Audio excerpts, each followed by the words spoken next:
Multi-scene storyboarding is a good strategy that you may use to help you organize and structure your personal narrative. Storyboarding allows you to brainstorm and work out your ideas. This strategy says to take a long strip of paper and create boxes. Each time there is a new setting or a new character, sketch a picture in the next box.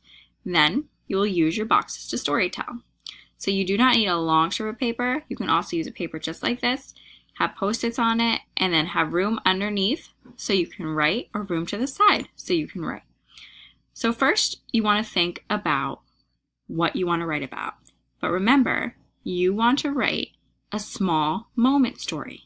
So think about a small moment that you can write about, not the whole day.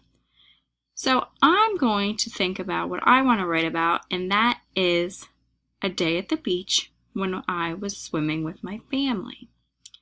So I'm going to start out. On the 4th of July, my family and I went to the beach for the day.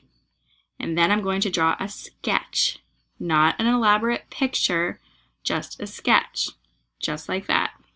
And I'm going to continue on with my story in the next boxes.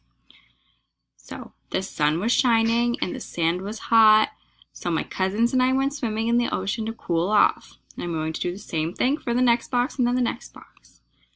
Then my cousin Jessica realized she lost her sunglasses in the ocean. We all began looking for the sunglasses in the water, but we thought they were lost forever. Surprisingly, my boyfriend found the sunglasses as they were washing up on shore. So as you can see, I have all of my boxes, and they are all sketched out with writing that describes what's happening in each picture. So I have my storyboard created, and then I can write about it. This is just a sketch. So remember, when you are writing your narrative, to add more detail, add more dialogue, add more feeling. This is just a sketch.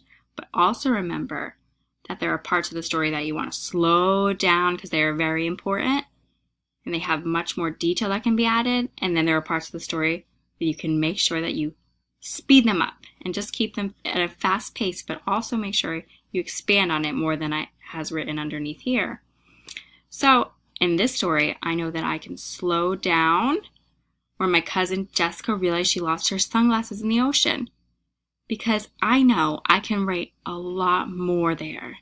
And I know I can also write a lot more when we all began looking for the sunglasses in the water, but we thought they were lost forever, because this is the main part of my story. This is important. It shows a problem and how are we going to fix it? And that's shown at the end. But we want the beginning of the story, for my story, to be sped up and then slow down and then sped up again, as I'm still adding more detail to the story. And if you do this, you'll be on your way to a great personal narrative story.